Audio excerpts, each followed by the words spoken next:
नमस्कार दोस्तों, मेरा नाम है बलिराम सेमवाल और आप देख रहे हैं मेरा यूट्यूब चैनल।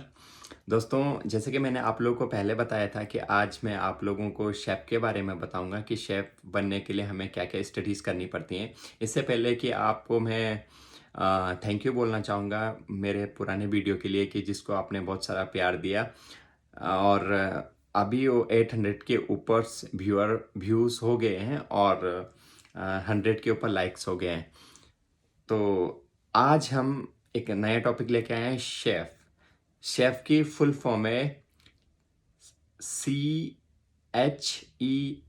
सी clean, H hygiene, E ethnic, F food, clean hygiene ethnic food. और डेफिनेशन है chef is a skilled professional cook जो खाने की विभिन्न विधियों के बारे में जानता हो उसे शेफ कहते हैं। अब शेफ बनने के लिए 3 रास्ते हैं। नंबर 1, वो होटल मैनेजमेंट कर सकता है। दूसरी बात, वो अप्रेंटिसशिप कर सकता है। तीसरी बात, वो डायरेक्ट किसी रेस्टोरेंट या होटल में एज अ हेल्पर काम करके जो होटल मैनेजमेंट है उसमें अगर आप 2 टाइप की कैटेगरीज हैं। एक आप डिग्री कर सकते हो, एक आप डिप्लोमा कर सकते हैं। डिग्री 3 या 4 साल की होती है, डिप्लोमा 1.5 या 2 साल तक का होता है। डिग्री में आपके 3 या 4 लाख रुपए खर्चा आता है और डिप्लोमे में 1 या 1.5 लाख रुपए के बीच में खर्चा आता है। डिग्री में आपके पास थोड़ा पूरी पूरी नॉलेज होती है, उसके बारे में पूरा पढ़ाया जाता है। डिप्लोमा में बेसिक ट्रेनिंग या बेसिक नॉलेज किचन के बारे में होता है। अब बात आती है कि जो डिप्लोमा की जो ट्रेनिंग होती है 1 साल की स्टडी प्लस प्रैक्टिकल होता है कॉलेज में, और 6 मंथ की इंडस्ट्रियल ट्रेनिंग होती है जो कि जैसे कि देहरादून में बहुत सारे कॉलेज हैं, वो अपने बच्चों को दिल्ली या मुंबई बड़े बड़े 5 स्टार होटलों में ट्रेनिंग के लिए भेजते हैं। दूसरा ऑप्शन है वो है apprenticeship. Apprenticeship skill development and entrepreneurship training है। यह एक एक्ट बना था 1961 में। The main purpose of this act is to provide practical training from technical qualified person in various trade. तो इसमें क्या था कि जितने भी जैसे स्किल्ड लोग हैं जिनको काम आता है अच्छे तरीके, उनसे उनको ट्रेनिंग देना इस एक्ट का दायित्व है। तो ये एक्ट इसलिए बनाया क्योंकि जो फ्रेशर लोग हैं वो अगर जाएंगे तो उनको कौन लेगा अपनी कंपनी में कि आओ तुम काम सिखाते हैं हम तुम्हें।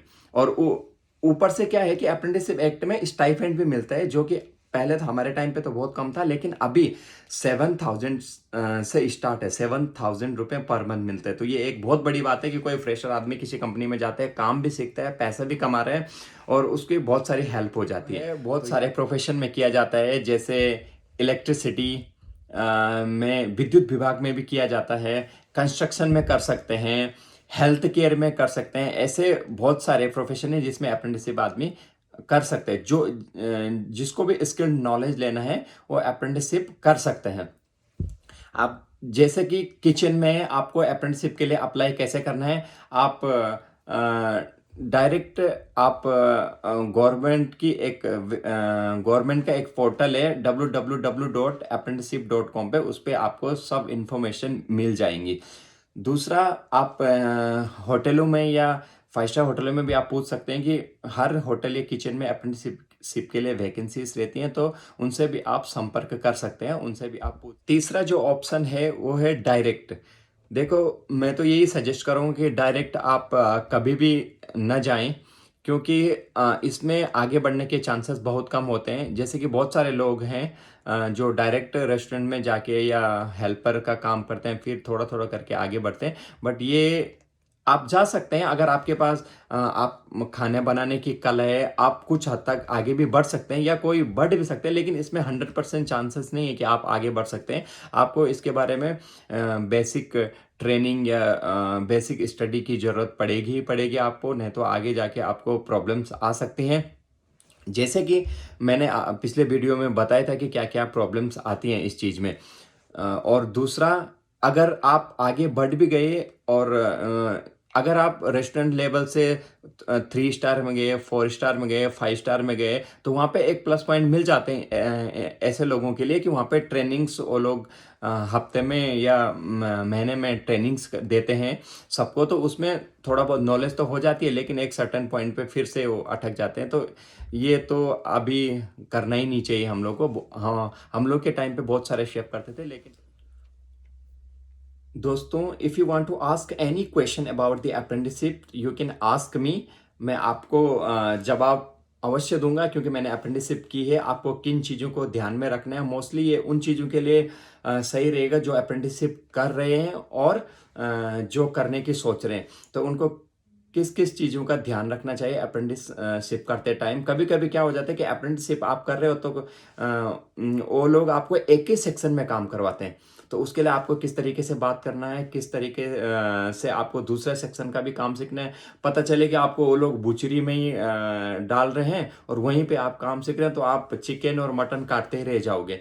तो फिर दूसरी चीज़ों के बारे में पता नहीं चलेगा। तो अगर आपको कुछ भी क्वेश्चन पूछना है या तो मैं अवश्य अपने एक्सपीरियंस से आपको बता सकता हूँ कि मेरे साथ में क्या हुआ था। दोस्तों, thank you so much for watching my video. Please like और सब्सक्राइब करना, ताकि मैं आप लोगों के बीच में एक दूसरा वीडियो लेके आऊँ जो कि आप लोगों के लिए बहुत हेल्पफुल होगा। Thank you.